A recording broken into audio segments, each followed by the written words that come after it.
बिस्मिल्लाहिर्रहमानिर्रहीम। अस्सलाम वालेकुम नाज़रीन, मैं हूँ महरीन सब्तैन, देख रहे हैं आप मेरा यूट्यूब चैनल। नाज़रीन, आज से 1 साल पहले सहर नामी खातून जिसको इसके शौहर ने आग लगाकर जला दिया था, इस औरत की कहानी मैं आपको सहर की ज़ुबानी ही सुनाऊंगी। सहर आज किस हाल में है और किस तरह से अपनी ज़िंदगी के शब रोज़ गुजार रही है, ये आपको बताऊंगी। आपको उसकी बच्चों की आवाज़ भी सुनवाऊंगी, बच्चों की वो कहानी जो उन्होंने अपनी आंखों से देखी। अपनी माँ को जलते हुए देखना बच्चों के लिए किस कदर तकलीफ दे होगा, वो शख्स कितना एक जालिम होगा। और फिर हमारा वीक प्रोसिक्यूशन सिस्टम, उस पर भी हम बात करेंगे कि किस तरह से आग लगाने वाले, चेहरे पे तेजाब फेंकने वाले बच निकलने में कामयाब हो जाते हैं। सहर जिस तकलीफ से इस वक्त गुजर रही है वो तो आप सुनिएगा भी सहर की जुबानी, लेकिन पहले मैं आपको जरा बताऊंगी कि हुआ क्या। सहर एक पढ़ी लिखी खातून है, एमए इकोनॉमिक्स किया लेकिन जॉब नहीं मिल पाई। पहले शादी के बाद बच्चों की वजह से जॉब नहीं कर पाई, और उसके बाद जब उसकी ये हालत हो गई और बहुत ज़्यादा उसे ज़रूरत थी लेकिन उसको लोग जॉब देने पर तैयार नहीं थे, जिस पर सहर का ये कहना है कि शायद मुझे देखकर लोग खौफजदा हो जाएं, ये सोच कर मुझे जॉब नहीं दी गई। सहर ने जिस शख्स से शादी की थी ये पहले से शादीशुदा था, उसके बाद उसकी सहर से शादी हुई, सहर से उसके 6 बच्चे हुए। सहर कहती है कि जिस दिन ये वाकया पेश आया उससे आधा घंटा पहले मैं अपने शौहर के साथ हंसी खुशी बात कर रही थी। मैंने अपने फेसबुक के ऊपर अपना प्रोफाइल पिक्चर लगाई, मैंने वहाँ अपने फेसबुक के ऊपर ये भी शेयर किया विद हबी, मैं अपने शौहर के साथ हंसी मजाक कर रही थी, मुझे नहीं पता लगा।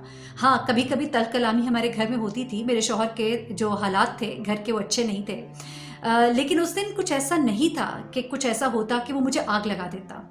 वो कहती है कि मेरा शौहर बहुत से कर्जों में जकड़ा हुआ था, कुछ परेशान था, और उसने मेरी 10 मिलियन यानी कि 1 करोड़ की उसने मेरी इंश्योरेंस कराई हुई थी। उसको ऐसा लगा कि अगर आग लगने से मैं मर गई तो फिर उसे ये रकम मिल जाएगी और उसकी जो तकालीफ है, उसकी परेशानी वो खत्म हो जाएगी। इस जालिम शख्स ने किया क्या? इस जालिम शख्स ने इस औरत को कमरे में इसके ऊपर पेट्रोल छिड़का। ये हैरान रह गई, इसको समझ नहीं आई एकदम से कि मेरे साथ हो क्या रहा है, और इसने उसकी तरफ आग तीली लगा के उसकी तरफ फेंक दी, माचिस की तीली जलती हुई उस पर फेंक दी, जिसके बाद आग ने इसके जिस्म को पकड़ लिया और वो शख्स जो है वो कमरे से बाहर आ गया। और ये जालिम शख्स जानता था इस वक्त बच्चे घर पर है और बच्चे खिड़की में से ये सारे मनाजिर देख रहे थे, और जब ये बाहर निकला इसने कमरे को कुंडी लगा दी। सहर ने चीखें मारनी शुरू कर दी, उसकी चीखें मार सुनकर उसके बच्चे मुतवज्जे हुए, लेकिन बाप ने उन्हें कुंडी नहीं खोलने दी, और उसके बाद ये बेहोश हो गई। ये किसी तरह अपनी आग खुद बुझाने में कामयाब तो हुई लेकिन गिरकर बेहोश हो गई। अहले मोहल्ला इकट्ठे हो गए, बच्चों ने शायद मामू को फ़ोन किया यकीनन, और उसके बाद लोग आए, इसको समझे कि शायद मर गई है, लेकिन उसके बाद इसको जब ले जाया गया अस्पताल और उसके बाद इसने जो बयान दिया वो इंतहाई तकलीफदेह बयान था। अब ज़रा सुनिएगा कि इसके बच्चों ने जो मनाजिर देखे वो क्या बताते हैं।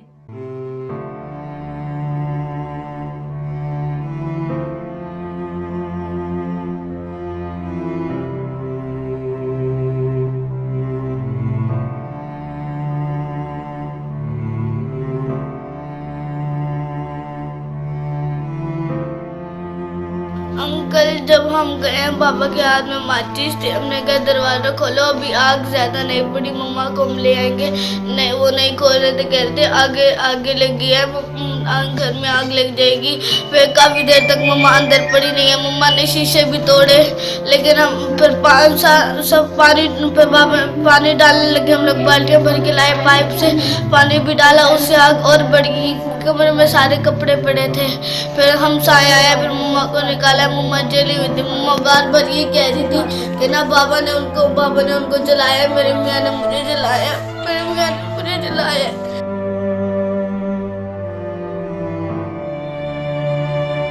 मैं तो सोई भी थी, पापा देर से उठे तो मैं भी ऐसे पापा की तरह आदत कर लिया, मैंने देर से उठी। नीला सुबह ना उठे हुए थे, पहले बातें कर रहे थे, हंस रहे थे, चाय पी उन्होंने, फिर अपने कमरे में चले गए, दोबारा लेट गए।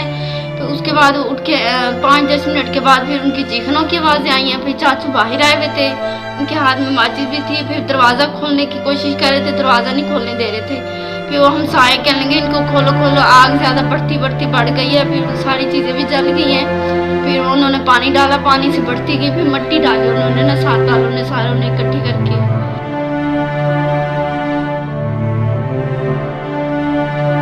आप अंदाज़ा अंदाज़ा लगा सकते हैं कि ये नन्हे बच्चे जो हैं ये उस घर में मौजूद थे।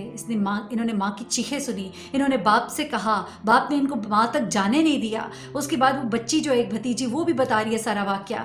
सब लोगों ने ये मनाजिर देखे। उसके बाद मैं आपको बताऊं कि इस घर में ये इस शख्स ने प्ली ली कि शॉर्ट सर्किट लग गया था। तो ये मनाजिर आप देख सकते हैं कि ये एक स्विच पॉइंट था और कोई आग अगर लगती तो ये क्या इस तरह से रह सकता था। यहाँ पे आप ये मनाजिर देख के क्या अंदाज़ा लगा सकते हैं कि आग यहाँ पर अगर लगी थी और उसके बाद आग इस औरत को लगी थी, यानी कि तमाम निशानियाँ मौजूद है। उसके बावजूद वीक प्रोसिक्यूशन और इंसान जो है वो बच जाता है इस तरह की दलीलों के साथ, तावीलों के साथ। अब ज़रा सुनिए, ये सब कुछ तो हो गया, ये सब कुछ तो हो गया। मुआशरे की बेहिसी कि नौकरी नहीं मिलना, तकलीफ़ में एक औरत, लेकिन उसके वजूद से लोग जो है खौफ खा रहे हैं। और उसके बाद ये सब अपनी जगह है। अब ज़रा इस औरत की ज़ुबानी सुनिए कि वो अपनी ज़िंदगी के शबो रोज़, आप सोच नहीं सकते कि एसिड से जलने वाला, आग से जलने वाला, ये इसकी तकलीफ़ बाद में क्या होती है, इंसान महसूस क्या करता है। सुनिए ज़रा सहर की ज़ुबानी। गवर्नमेंट से बस एक ही अपील है कि खुदारा मुझे नौकरी दी जाए। मैं बहुत ज़्यादा परेशान हूँ और मेरी जिस्मानी हालत जो है वो भी ख़राब है। मेरा चेहरा बहुत ख़राब हो चुका है, जिसकी वजह से मुझे प्राइवेट सेक्टर में भी नौकरी नहीं मिल रही, किसी स्कूल की भी नौकरी नहीं मिल रही। स्कूल में टीचर के तौर पर भी कोई नहीं आने दे रहा मुझे। और मेरे अब ये 2 छोटे बच्चे स्कूल नहीं जाते हैं। मैं इमदादों पे भी ज़िंदगी नहीं गुजार सकती हूँ। तो खुदारा मुझे कोई परमानेंट जॉब दे दें। और अम्मी बेवा हैं, भाई छोटे हैं, यही एक घर है सिर्फ हम लोगों के पास। मेरे अब्बू की कोई जायदाद वगैरह नहीं है कि जिसके ज़रिए मुझे कुछ इमदाद मिल जाए या मुझे कोई भाई मेरी हेल्प कर दें। और 10 महीने से किसी भी हुकूमती नुमाइंदे ने, किसी ने भी मुझसे कोई रब्ता नहीं किया, किसी ने भी मेरा हाल नहीं पूछा।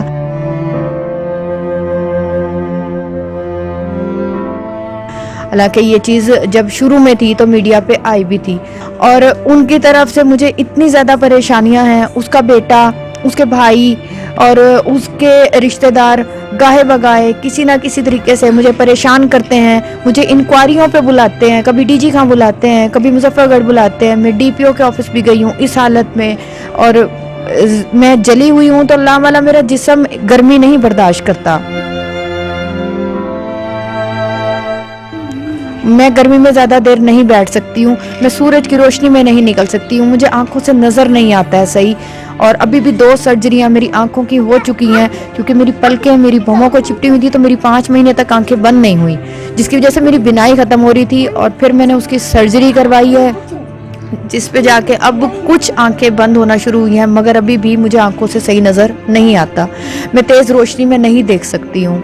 मेरा एक हाथ काम नहीं करता, उस हाथ में ग्रिप नहीं है। ये मेरा उल्टा हाथ बिल्कुल भी काम नहीं करता। इसकी एक उंगली तो बिल्कुल ख़त्म हो चुकी है मेरी।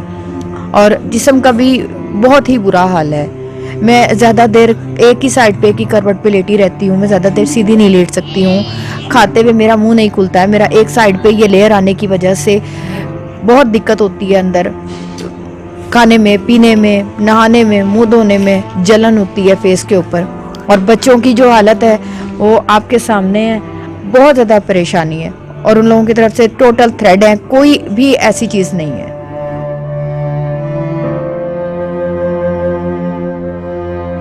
आपने सुना कि सहर अपनी ज़िंदगी कितनी तकलीफ़ में गुजार रही है, लेकिन एक खुददार औरत है, वो समझती है कि लोगों की जो इमदाद है उससे गुजारा नहीं हो सकता। मुझे अपनी लिविंग के लिए एक लॉन्ग टर्म प्लानिंग करनी है, मुझे कुछ करना है, कमाना है, लेकिन लोग उसको नौकरी नहीं देते। ये भी मैं आपको बताती चलूँ कि सहर जो है इस वक्त डेप्लेक्स में, जहाँ पे स्माइल अगेन मुसरत मिसबा का एक बड़ा अच्छा प्रोजेक्ट है, जिसमें इसी तरह की ख़वातीन जो जल जाती हैं या जिन्हें एसिड जिन पर फेंका जाता है, उनके लिए वो काम करती हैं, उन्हें जॉब प्रोवाइड करती है, उन्हें हुनर सिखाया जाता है। बेसिकली इतने सारे लोगों को जॉब प्रोवाइड करना तो मुश्किल होता है। अब यहाँ पर ये हुनर सीख रही है खाना बनाने का।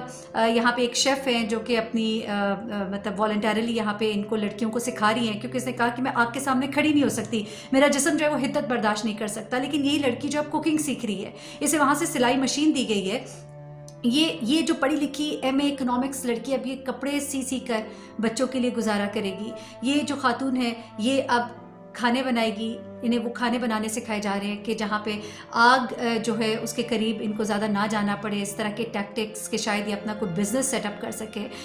मैं दुआ करती हूँ अल्लाह करे कि सहर अपने बच्चों के लिए अपने पाँव पे खड़ी हो सके और कुछ काम कर सके। एक बाहिम्मत खातून है और एक ऐसी खातून है जो चाहती कि इज़्ज़त के साथ मैं रोटी और रिस्क कमाऊँ, ना कि ये कि लोग मेरी इमदाद करें। तो यकीनन अल्लाह ताला जो है इस दुनिया में और उस दुनिया में यकीनन मदद फरमाता है, फरमाएगा और वो कामयाब होगी। लेकिन जाते जाते मैं आपको इसकी माँ के बारे में भी ज़रा बताना चाहती हूँ। ये इनके वालिद जो है वो फौत हो चुके हैं। ये इनकी बेटी जो है इस तकलीफ़ हालत में अपने बच्चों के साथ अपनी माँ के घर में आके रह रही है। वालिद की कोई जायदादें नहीं है, कुछ भी नहीं है कि जो इन लोगों के लिए छोड़ के गए हों और इनका गुजारा हो सके। और एक माँ जो अपनी बेटी की शादी करने के बाद ये सोचती है कि शायद मैं इन फ़राइज़ से अब मैं फ़ारिग हो गई हूँ, अब शायद मैं सुकून से अपनी बाकी की जो ज़िंदगी है वो गुजारूँगी। लेकिन वो माँ जो है वो अपनी बेटी के लिए अब किस तरह से तड़प रही है। खुदा के लिए मुआशरे में सुधार की बहुत ज़रूरत है। अपने इर्द गिर्द और ख़ुद को भी संभालिए, अपने इर्द गिर्द लोगों को भी टीच कीजिए, अपने आप को संभालिए।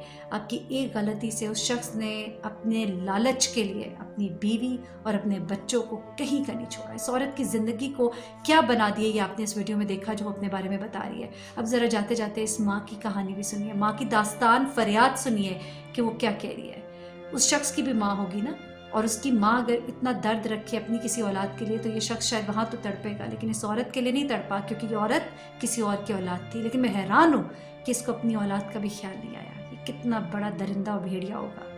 ये सुनिएगा। मुझे इजाज़त दीजिएगा, अपना बहुत ख्याल रखिएगा, अपनी दुआओं में हम सबको याद रखिएगा। अल्लाह हाफ़िज़।